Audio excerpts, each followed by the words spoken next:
गपोड़ी बहू। उमा जी की बहू पिंकी को गप्पे मारने की बहुत आदत थी। वो जब भी किसी के बारे में बातें करती तो बड़े बड़े गप्पे फेंका करती।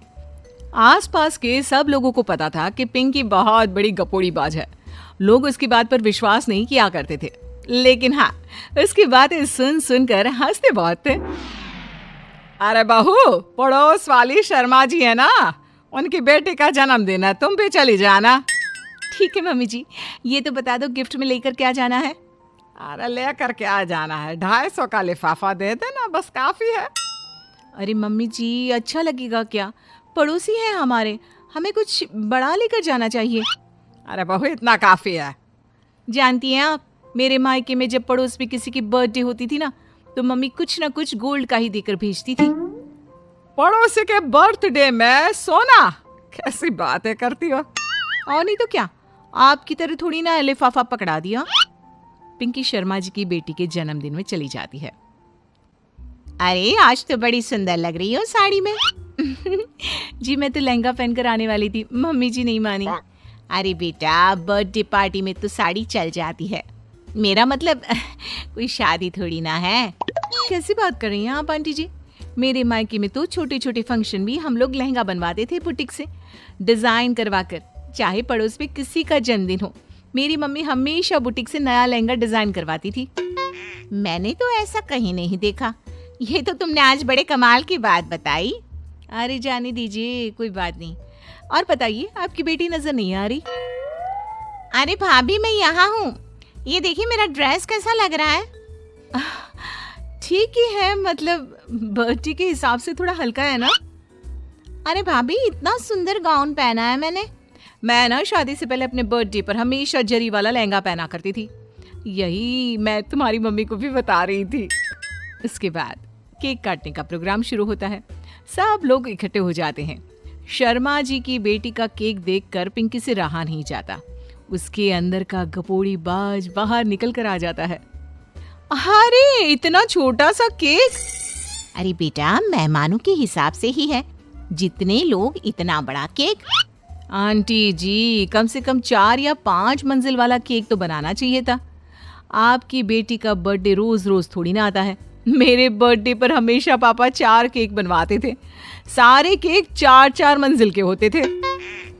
वहां पर सारे लोग उमा जी के मोहल्ले के ही थे और वो पिंकी के गप्पे मारने की आदत से अच्छी तरह वाकिफ थे, इसलिए सब लोग उसकी बात सुनकर हंसने लगे, लेकिन किसी ने पिंकी से कुछ नहीं कहा।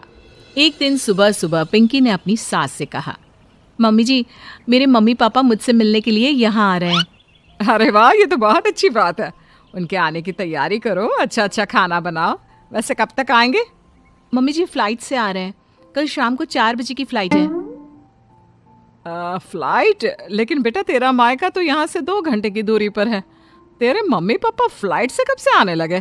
अरे मम्मी जी, आपको पता नहीं है, मेरे मम्मी पापा ना आधे घंटे की दूरी के लिए भी फ्लाइट का टिकट बुक करवाती है। अरे गप्पे थोड़े कम मारा करो बहू, कोई फ्लाइट से तब आएगा ना जब यहाँ पर एयरपोर्ट होगा। तुम्हारी मम्मी क्या उड़कर आएगी घर में? अरे हाँ मम्मी जी, मैं तो भूल ही गई थी। वो कहना मेरे मम्मी पापा हमेशा फ्लाइट से ही ट्रैवल करते हैं, तो मेरे दिमाग से ही निकल गया था। अगले दिन पिंकी के मम्मी और पापा पिंकी से मिलने के लिए उसके घर आते हैं। आइए आइए जी, आपका बहुत बहुत स्वागत है। और समदन जी, हमारी बेटे की कोई शिकायत तो नहीं ना? ठीक से संभाल लिया है ना आपका घर? अरे मेरी बहू बहुत समझदार है, घर का काम बहुत अच्छे तरीके से करती है, बस थोड़ा ज्यादा बोलने की आदत है उसे, आपको परेशान करती होगी ना?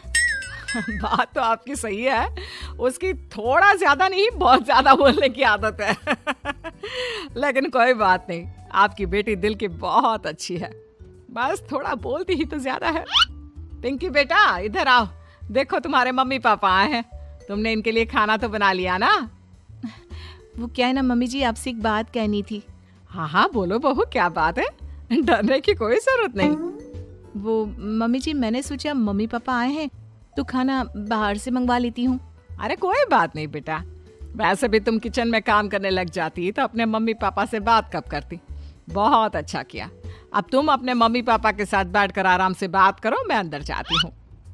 शाम का वक्त जैसे ही दरवाजे की घंटी बजी, 3-4 लोग हाथों में खाने की बहुत सारे पैकेट लेकर उमा जी के घर पहुंच गए। अरे भाई, कौन है आप लोग? लगता है गलत पते पर आ गए। नहीं माँ जी, हम तो खाने का ऑर्डर डिलीवर करने आए हैं, यहीं से बुकिंग मिली थी। अरे नहीं, आपको कोई गलत फहमी हुई है।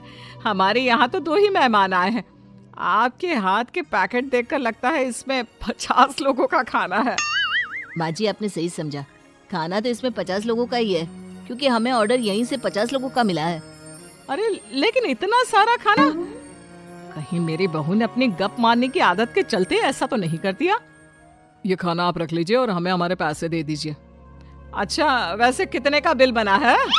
ज्यादा नहीं, बस 10,000 दे दीजिए। उन लोगों की बात सुनकर उमा जी पिंकी को आवाज देकर वहाँ बुलाती है। जैसे ही पिंकी वहाँ आती है, खुश होते हुए उन लोगों को वहाँ पर खाना रखने के लिए कहती है। अरे इतना सारा खाना क्यों मंगवाया बहू? अरे मम्मी जी, मैंने आपको बताया तो था, मम्मी पापा आए हैं तो मैं खाना बाहर से मंगवा रही हूँ। ये बात सही है बेटा, लेकिन 2 लोगों के लिए 50 लोगों का खाना? अरे मम्मी जी, कुछ कम पड़ जाए तो अच्छा थोड़ी ना लगता है, और मेरे मायके में तो ऐसा ही होता है, एक्स्ट्रा खाना मंगवाते हैं हम लोग। तभी पिंकी के मम्मी और पापा वहाँ पर आते हैं।